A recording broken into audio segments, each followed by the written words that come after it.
Hey guys, I'm back at it again, and today I am gonna be talking about a topic that I've been kind of sort of putting off for a while, and it's one that I consider is gonna be very diverse or very polarizing, excuse me, and that of course I am actually gonna defend an album from Black Sabbath.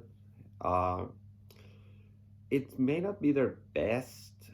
I have seen some people consider it to be the worst, but I kind of want to defend this one. And as strange as this may sound, I'm actually going to be putting in a defense for Black Sabbath's 2013 release, their 19th studio album, 13. Technically the 20th if you include the Heaven and Hell album, which I do, but for namesake, 19th studio album, uh, 13 produced by Rick Rubin. And of course, it has Ozzy Osbourne on vocals, Tony Iommi on guitar, Geezy Butler on bass, and Mr. Brad Wilk, I believe it is, from Rage Against the Machine because they couldn't get Bill Ward back. So, and I hear a lot of people really giving this album a lot of flack for the production, the songwriting to an extent that it's very repetitive. Some of the songs are too long. They really that it feels like okay they just rehash the songs from the first three albums for I mean with songs like like Black Sabbath or uh NIB or Planet Caravan or Sweet Leaf Into the Void, excuse me. And why do I actually enjoy this album? Why do I defend this album despite all the supposed problems that it has? Well, for a few reasons why. Number one, I don't think necessarily that this was kind of meant to be like a brand new studio album from Black Sabbath, even though Ozzy had been releasing solo albums throughout, here and there between the 90s, the 2000s, and the 20, obviously as late as 2010, between stuff like like Ozfest and of course the Osbournes reality show. So, but why do I defend this? What is it about it that makes me go, okay, you know what? People don't really understand this necessarily.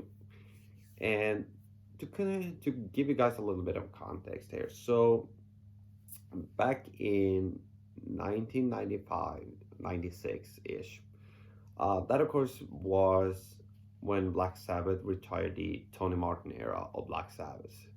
Like they released Forbidden in '95, which I have to say is a far worse album than 13. Uh, Tony Martin does the tour, and of course in '96 they kind of say, okay, you know what, we're gonna. Tony Iommi says, you know what, I'm gonna put this to rest. I'm gonna put all Black Sabbath to rest. This incarnation of Black Sabbath to rest. Then, of course, they do Ozfest, first with the drummer from Faith No More, and then they bring Bill Ward back. And, of course, they recorded a couple of studio tracks with Ozzy for the reunion live album, Psycho Man and Selling My Soul. And then Tony Iommi almost starts having this kind of tug of war with Ozzy to try to get him back into the studio with the other three guys to do a brand new studio album with him, to do a full on reunion in the studio with the original lineup of Sabbath. And Ozzy keeps putting it off because of things like, as mentioned, things like Ozfest, his own solo projects, and, what have you. Um, and as a result, Iommi goes on and does his own solo album. He does the Glenn Hughes Fused thing. Of course, he was supposed to do this tour with Glenn Hughes and with the Geezer Butler Band and Dio, but of course, excuse me, uh, allegedly put a pin in that, and then of course They still reunite with Dio, Tony, Geezer, Vinny, and Ronnie. They reunite. That version of Sabbath reunites, and they do the Heaven and Hell thing from 2006, 2007 to all the way through to 2010. And of course, it ends when, of course, when Ronnie James Dio sadly passes away from cancer. So, and this is where I think 13 really comes in, because, as I just mentioned, Ronnie James Dio passes away from cancer in 2010, and then shortly thereafter, Tony Iommi gets diagnosed with cancer himself, and I think this is a really crucial, because I think it was like this. Okay, like Ozzy was thinking, okay, I said was gonna get back into the studio with these guys. We had hired Rick Rubin as early as, I think, like early 2000s to do this. So let's go the safe route here, because normally, as many people have mentioned, Black Sabbath would never repeat themselves. But it was like, okay, I owe Tony an album. I was gonna do it, and I've been putting this off for years. So let's go the safe route here. So, and of course, during the Sabbath tour for 13 between 2012, 2013, and I believe 2014, I'm not exactly sure, but certainly in that time frame, um, of course, they have hiatus periods. So Tony Iommi can go back to England and do his therapy, doing chemo, radiation, that type of thing.